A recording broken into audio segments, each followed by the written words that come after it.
Yes, I will share the text. Yes.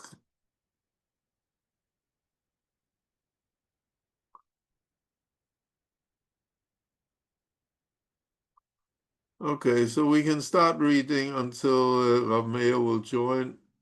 I hope he joins very soon. We'll start reading the text, the English text. This is from the very beginning of this portion, and Hello. The last portion. Welcome, Rav Meir. Welcome. Thank you. Have read the last portion will maybe remember that we ended the last portion, the Parshat Lech Lecha, with the issue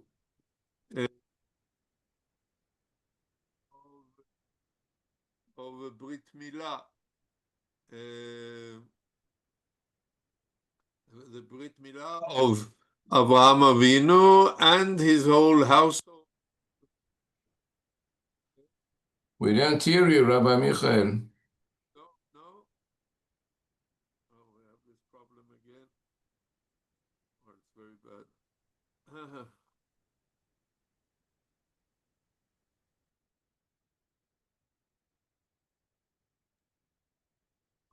Hello, hello. Yeah. Yeah, now it's better. Yeah, Okay, we had we ended the last portion with the issue of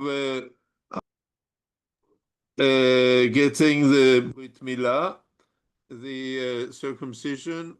He and the whole household, including Ishmael, and then the portion starts with the text which you have in front of you, and we can just read the text.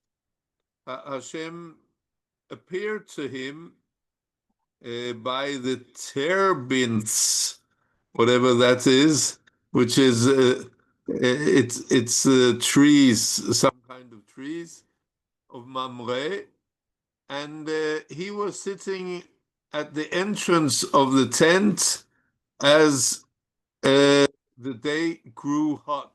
It was in the middle of the day in the desert, and he was sitting there.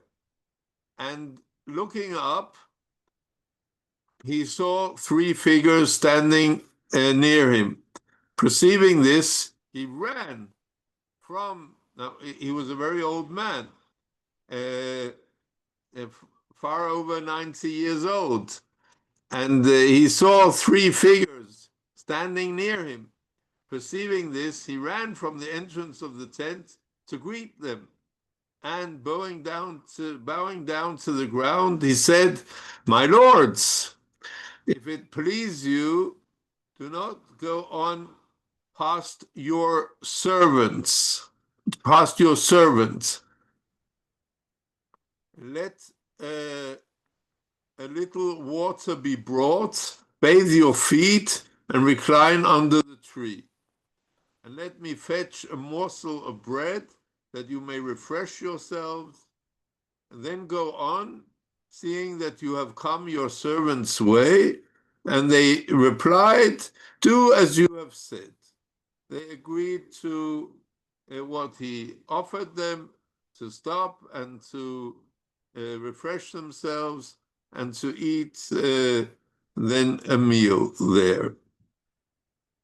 Okay, Rav Meir, you take over. You were the one who was supposed to start this. Yes. Hello to all of you. Sorry for being a bit late. And as Rabbi Michael, you hear me, see me? Yeah. Okay. As Rabbi Michael said, and started off the story of the parasha, and I would like to paint a picture where the parts of the picture come from the words of the Torah that we just heard now. We will perhaps see it again, but also from the Midrashic explanations of our sages as well.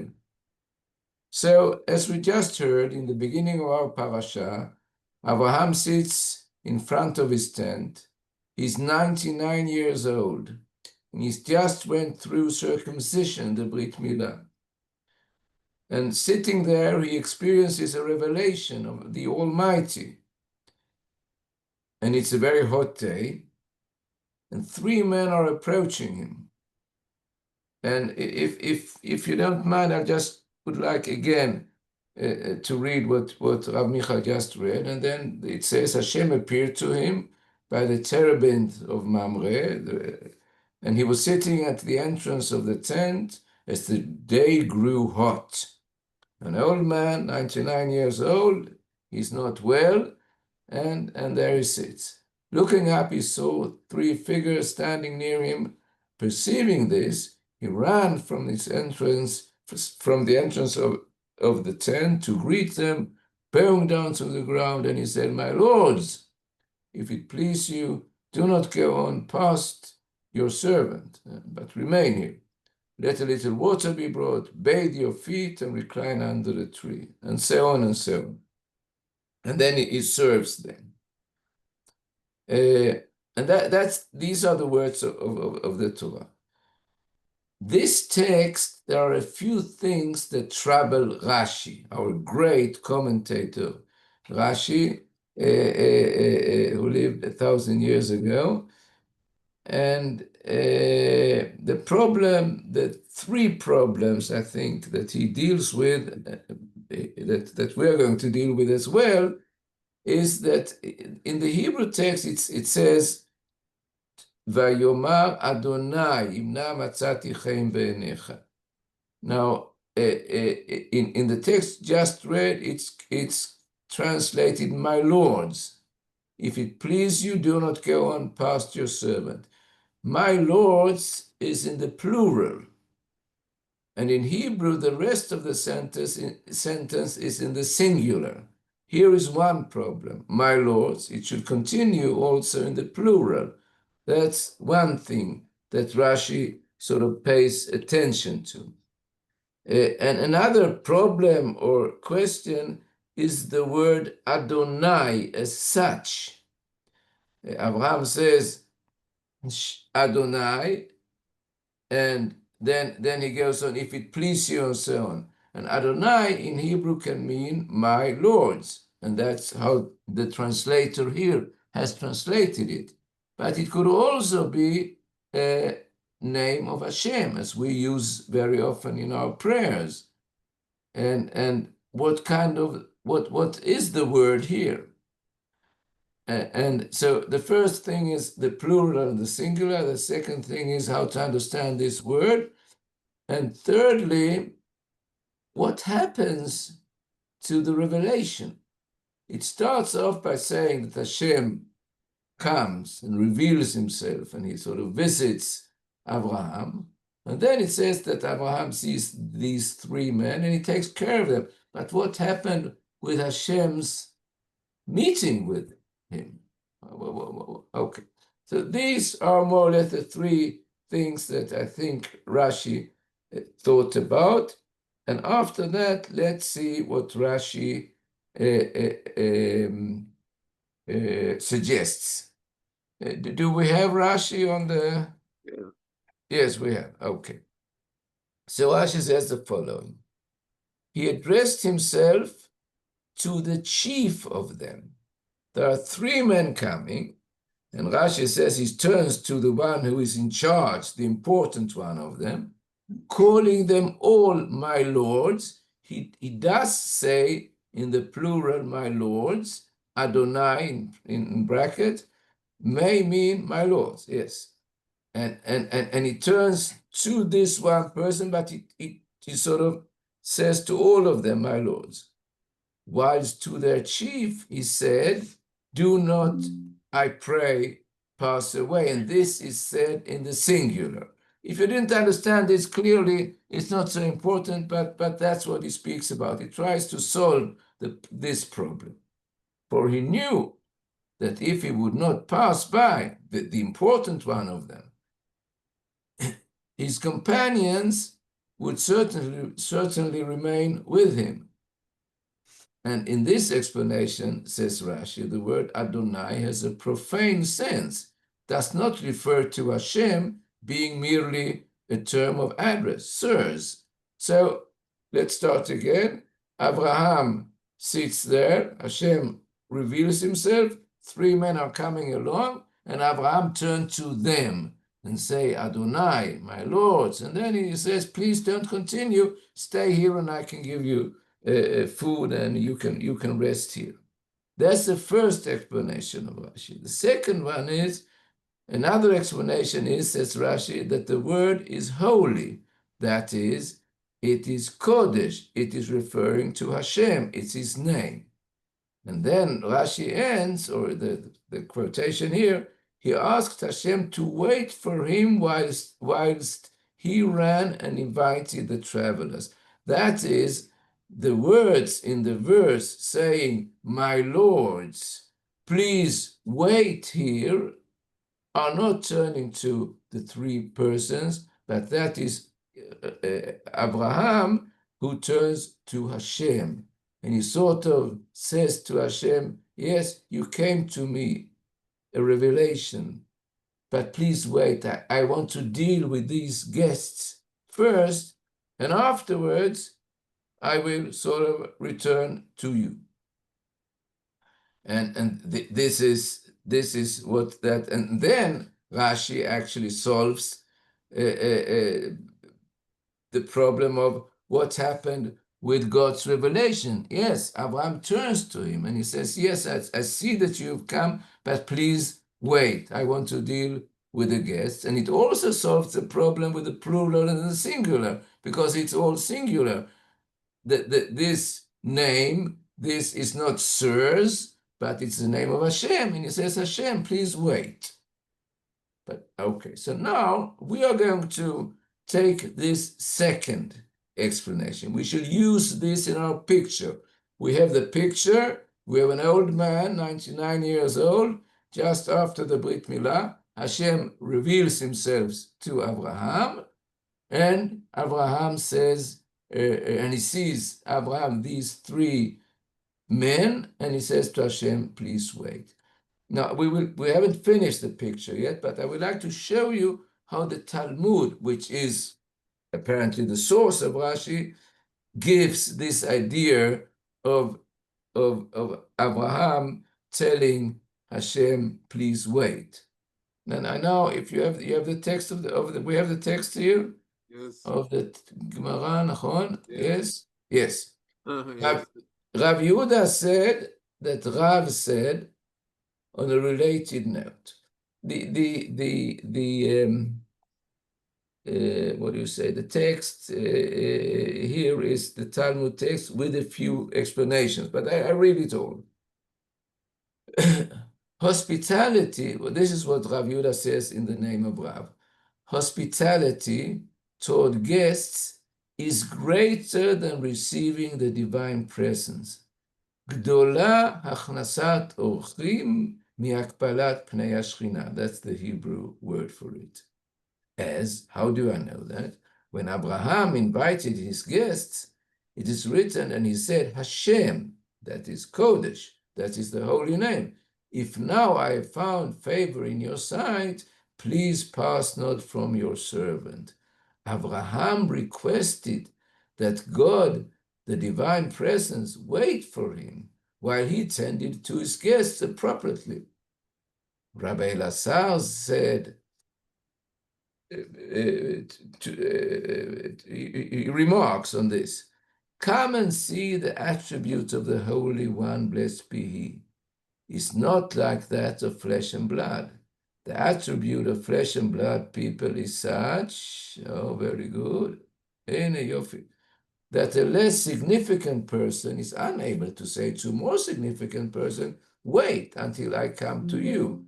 That is, it's not a proper way at all to say to a significant person, please wait, because I have to deal with someone that is less significant. That's not derech eretz, that's not the right way to do it. But Hashem, towards Hashem, that is what Abraham did. And he said, Abraham, and he said, Hashem, if now I have found favor in your sight, please pass not from your servant. Abraham requested that Hashem wait for him due to his guest. Now, I would like to try to make the picture even more clear. Because let's ask ourselves, who were these three men? What did they look like? How did they appear to Abraham? According to our sages, that is not said clearly in the text of the Chumash, they look like people walking in the desert, people that were dirty from walking in the desert.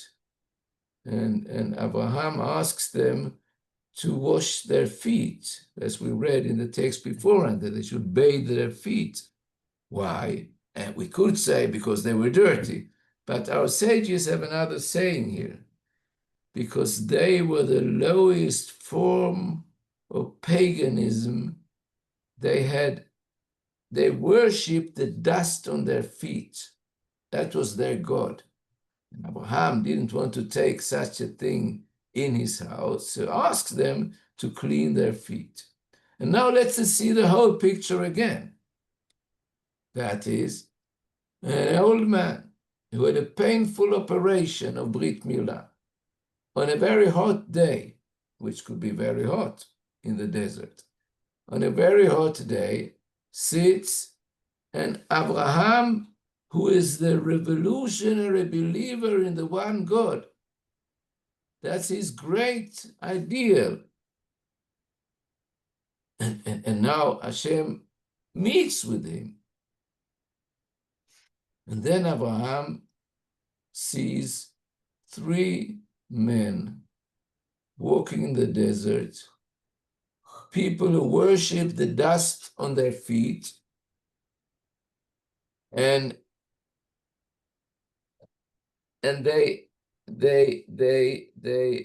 Abraham says to Hashem, please, wait a moment, I have to deal with my guests. Who are the guests of Abraham? They are not Jews, they are not someone of his family.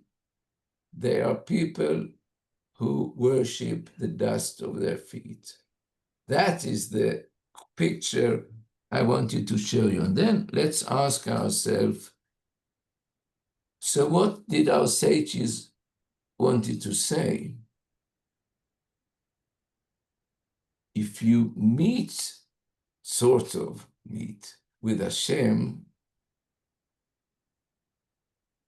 how can it be that you're able to say, wait a moment, I will deal with these persons, these figures, as he had it here in his translations? And I think the answer is very important. There is a place in the Talmud where it speaks about the menorah that we do. We have this menorah in the temple with light and candles, and Hashem tells Moshe and Bezalel that they should have such a candlestick. But then Hashem says, the sages say in the name of Hashem, I need light. I don't need any light. I don't need anything from you. I don't need your prayers. I don't need anything from you. And that is how we should understand Hashem. He doesn't want anything from us. That is for his sake. He wants something from us, and he wants us to love the world that he has created. He wants us to as far as we can to improve this world and to create a human society. And therefore, Hashem agrees with what Abraham did, that Abraham, first of all, took care of these foreign people, people that Abraham didn't know, people sort of another religion, a religion that we can't take at all. Still, they are human beings in the world of our Creator, and our task is to love people, to take care of them, to create a society, to improve the whole world that God has created. And that is what we are taught here if we sort of take the full pictures of all these different details. And I think it's an important message, of course, in these days, in every day, in all times. And that is the Jewish message, has always been and still is. And okay, that's more or less what I wanted to show you. Yes.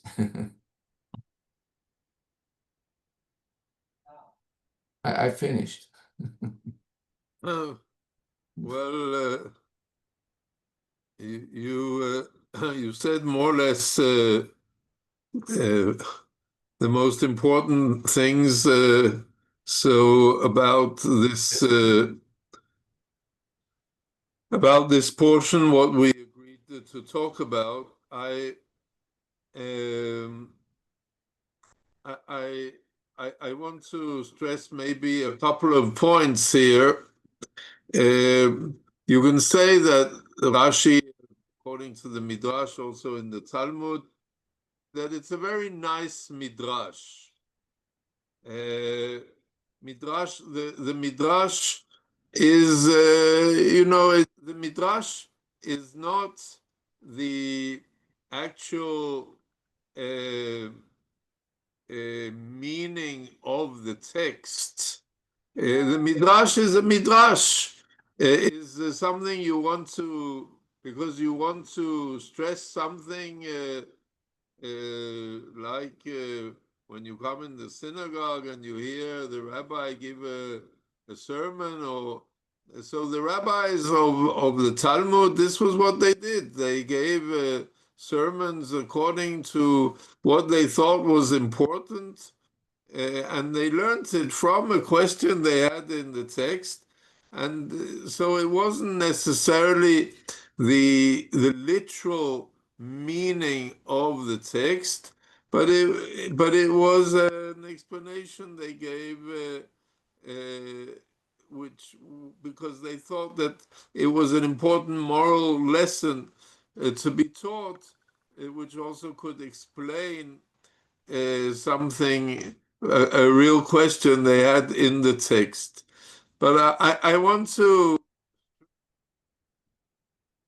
this Midrash, which comes from the Masechet, also from Masechet Shabbat, it also appears another place in the Talmud, in Masechet Shuot, that this Midrash is very interesting because it like says that the word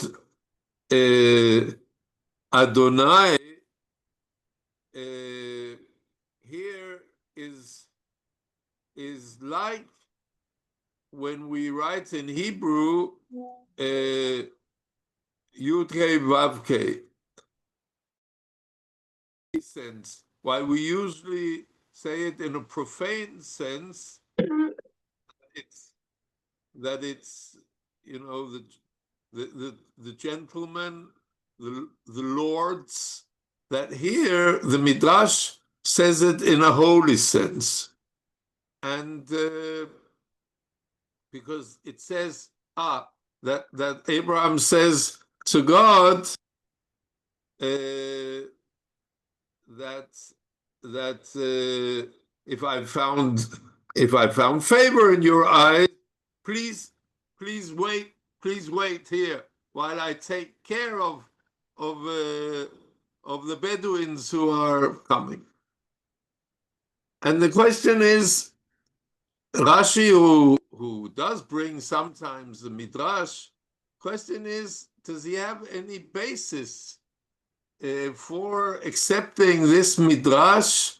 Because Rashi also wants very often to be to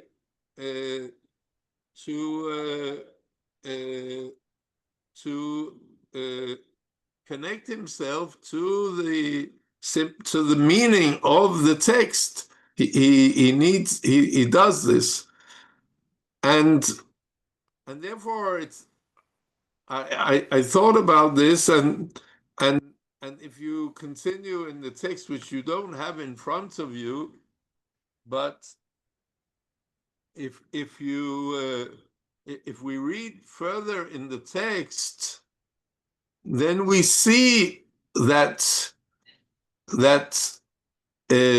Hashem, as we say, Yud Kei Vav Kei, appears later on the text, and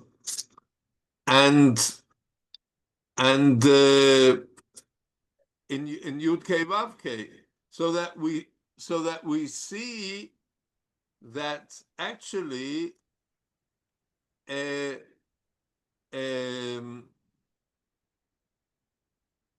that there are five players here on the scene. That there is Hashem who did actually wait, and there are the three Bedouins who later turn out that they're not Bedouins, but they're actually sent also from God, and turn out to be kind of angels or sent out from God. And there's Abraham. So we do have, so there is a, for this Midrash, that there are five players present in this scene, and of course there's Sarah also, who comes in later. She's also part of this later, but there are five players there because Hashem is there. No, he has not left. He reveals himself. He appears to Abraham in the beginning, and he doesn't leave. He's there. He speaks later. So he hasn't left, and therefore when Rashi, this explanation which Rav Meir gave, there is in the wording of the portion, there is a basis in the wording of the portion for this midrash. That's one comment I wanted to add to this. Another comment I wanted to give, and Rav Meir was in this when he compared it with the issue of the menorah, of the candelabra, is that this is a big, this is like highlights a theological issue, an enormous theological issue. We talk about always the mitzvot of Ben Adam lamakom and Ben Adam lechavero, that there are obligations we have towards God and obligations we have towards our fellow human beings. And we usually say that we can't say what is more important. These are important and these are important, and they're all parts of the Torah. And we can't say which mitzvot are important and which mitzvot are less important. But here there is a real dilemma. Abraham Avinu has a real dilemma, because he has to relate to the Almighty, who is coming to visit him in his pain on the third day. It's the tradition is that that's the day when there's most pain for especially for a 99-year-old when he's had his Brit Milah, and the Almighty is there, and so there is the relationship there of the revelation of God, and then comes these human beings, the relations to fellow human beings, and what should Abraham prefer? Should he prefer the relationship to God or the relationship to human beings? And we see that Abraham says, that's my question to Rav Meir, that apparently he says what is more important here is to take care of these people in need, and of course we only read the beginning, that washing their feet and giving them a little bread and what, but he gave them a full meal. It wasn't just this. The best steak you could think of, and he gave them bread and everything, baked them and cakes and everything you could think of. And this was the best treatment you could think of. So the question is this really a theological dilemma between a clash between the two, or is it not? What would you say, Rav Meir? Yes, thank you very much for your words and for your question as well.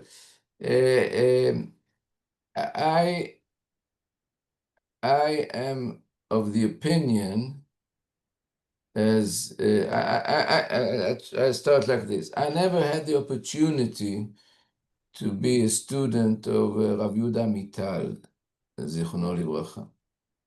But I am as a student of his, though I never ever attended one single class of his. But I've read his books, I've heard him, and I've heard about him, and so on.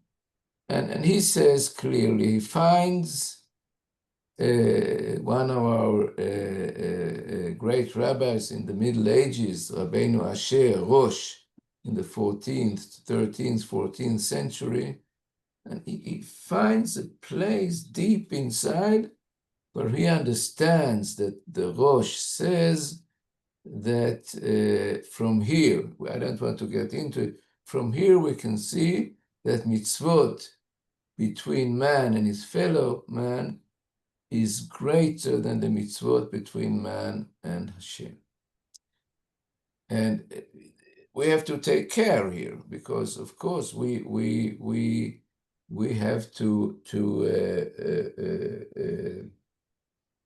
how do you say? We have to do all the mitzvot, of course, perform all the mitzvot without anything, every mitzvah. But there is a place to say that the mitzvah b'Am Chavro are greater, yes, because of what, and that he says as well, because of what I said beforehand. He even says the following: if we would think that Hashem wants us to worship him, it would sort of diminish Hashem. His will is, as I said beforehand, that we should do as much as we can towards other persons. I'll give you a last example, and then I'll return to Michael, Rav Michael. Purim. It's not Purim now. Purim is a holiday where you sort of stand in front of HaKadosh Baruch Hu and say to him, thank you very much for all the miracles. And there are people who sing and dance, and they feel that they are close to Hashem. And Maimonides, Rambam, he says in his Hilchot Megillah, in his Halachot of Purim, he says, giving, we have on Purim that we give money to the poor, Matanot Le'Avyonim, and he says, giving money to the poor is the way to be as near as you can to Hashem. He says it in Hilchot Purim. Not your dancing, not your singing, not even those who bring some wine or whatever. All that does not bring you close to Hashem. What brings you close to Hashem is not this line, but that line. Not this line, me towards Hashem, but when I do all things that I can towards other person, that brings me closer to Hashem. And you put the question in the correct way. It's this kind of theological question, but I think that's the answer.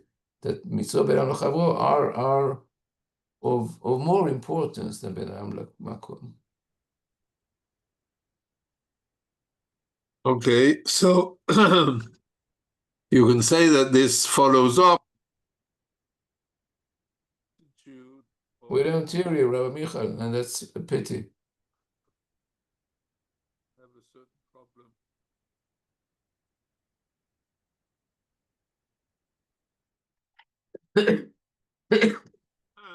Okay, it's not working. Oh, it's better, a bit better. It's better, yeah, a little bit. Yeah. Okay. Well, you can say that this is in many ways resembles what we read also in many prophetic texts, that Yes.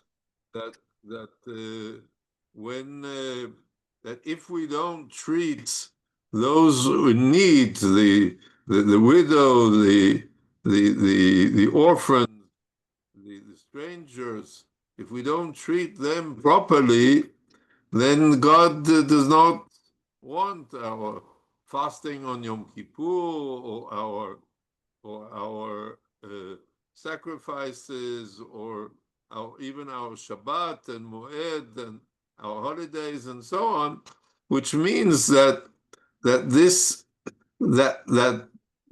is also part of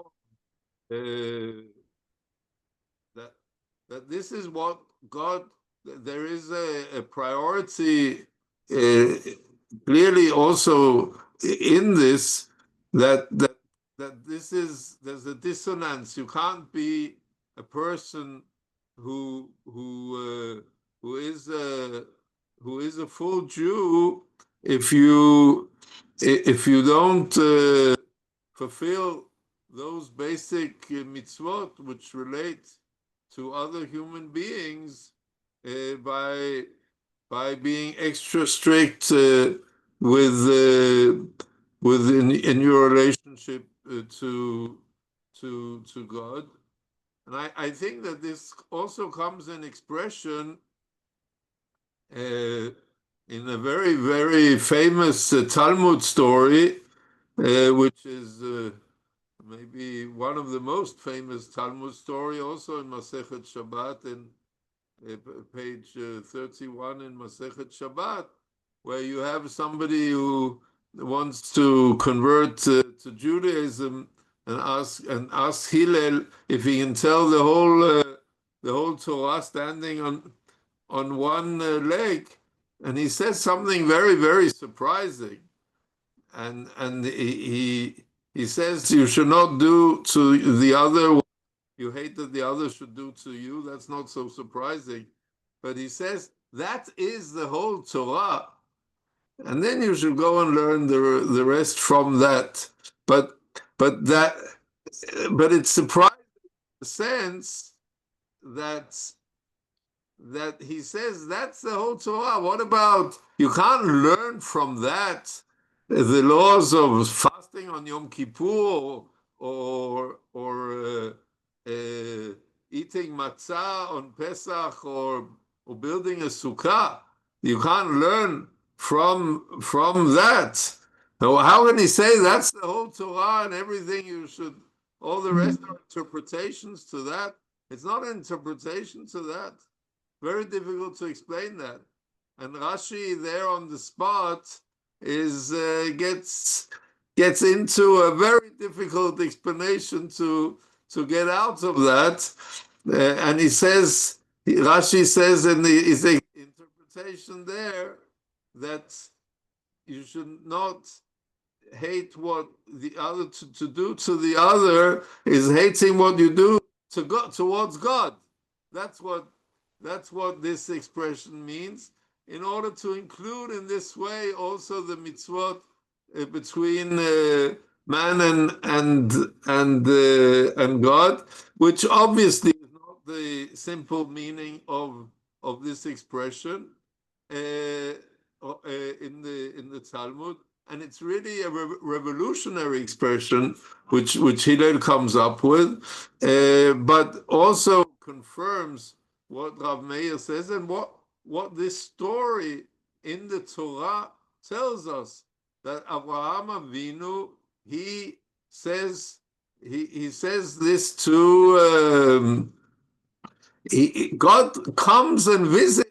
The Avraham Avinu has his whole life waited to have a revelation from the Almighty, and the Almighty comes to visit him, and Abraham is in the middle of the day, just as Rav Meir so figuratively explained. He's sitting there, it's in the heat, it's in the desert, and he jumps up and so on, and he says in the revelation, and there's a discussion if this revelation is in a dream of some kind, or is it or if it's an actual something he sees of some kind, a revelation, a discussion about what exactly is this revelation. But it's what Abraham Avinu has asked for his whole life, and still he puts everything aside in order to treat and to give the best possible treatment you can do for these three poor Bedouins who are coming. So it's very clear what Abraham Avinu puts, and from this we also learn the parts of what Judaism is built up on, which is that when we want to follow God's ways, we want to learn from God's ways, is that just as God is compassionate, we should try to be compassionate.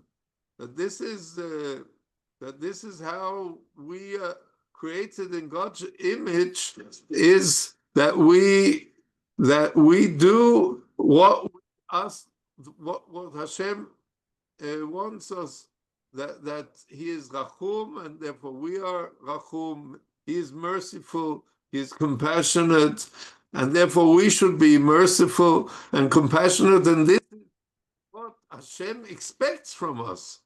That Hashem expects from us to jump up and take care of the three Bedouins and let Hashem wait.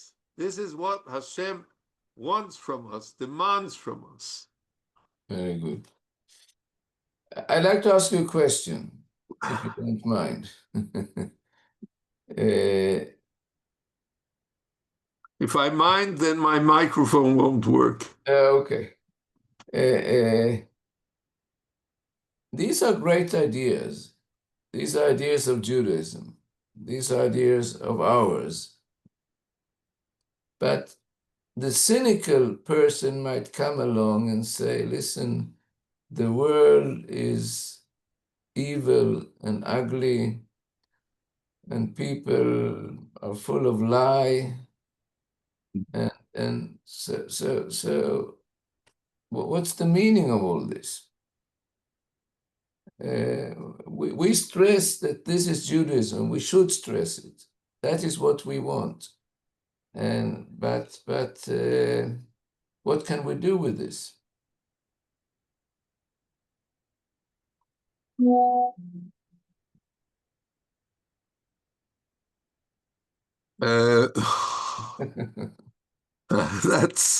That's quite a question. Uh,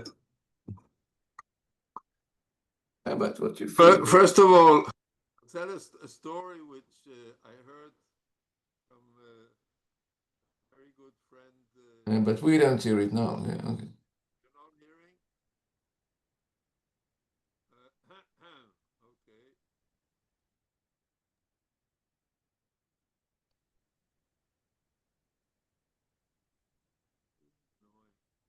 Okay. Hello? Yeah. Now, Okay. Yes, improving. now it's improving. Okay. I see the green light there.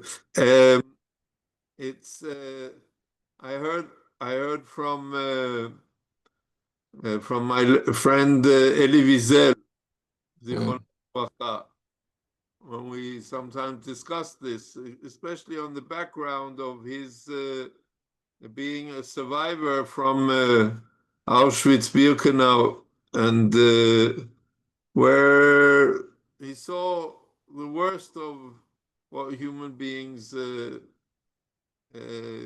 lowest and the worst, and so he told a legend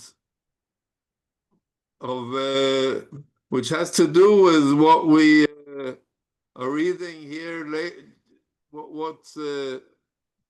Two of these three angels came to tell Abraham about the destruction of Sodom and Amorah. And the legend was that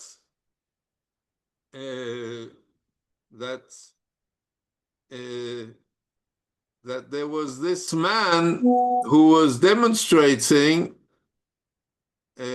outside Sodom. The people in Sodom were very wicked, and they were mostly wicked because they would not receive guests. Yes. And when they received guests, they would treat them in the worst possible ways. And there are many, many stories about the terrible thing they did towards people. They would cut their legs short, and they would take care that they would starve to death, and for foreigners, and terrible, terrible stories based on also what the Torah tells us about what they did in Sodom. In any case, so the story goes that this man, he was protesting and having demonstrations against it, and there were a lot of people who came to these demonstrations outside saying, we want justice for guests in Sodom, and they were having all kinds of slogans, as we know, is popular in demonstrations. And he came every single day with the slogans. And slowly there were less and less and less and less people who came. They saw that nothing happened. The people in Sodom followed their evil ways. As we know, this Sodom eventually was destroyed. But he kept on coming and demonstrating and shouting and so on. And in the end, there was not one single other person who came with him. He went alone, shouting. And the people came to him and they said, well, you see, there's no point. They're not, you're not succeeding in changing them. There's so many evil people, so many bad people. You're not succeeding in doing anything. So why do you keep on coming? So he says, as long as I keep on coming, maybe I can't change them, but then they will not be able to change me. Okay. So that's the point. We have to do in this world, this is what we're created for. We have to do what is right in this world. We have to do it. And I believe in this world. I believe in the good of this world. Not exactly like the story. I believe in the good. I believe that that we will get many people on board, and if we spread the story in our communities, in the public sphere, we will get many people on board, and they will be merciful, and they will be, and they will, and in this way we will be able to change the world in a good way, in a sense. Thank you very much. Thank you. Okay. Okay. Any questions from anybody in the group?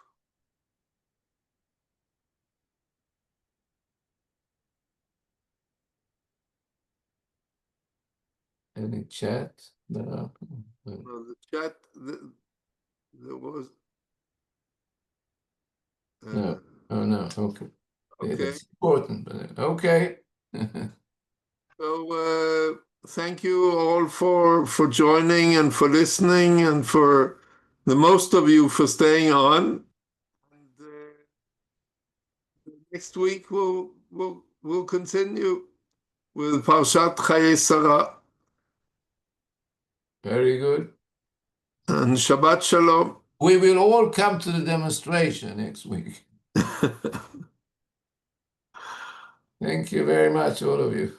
Shabbat Shalom. Shabbat Shalom. Thank you very much. Was wonderful. לילה טוב. תודה רבה. לילה טוב.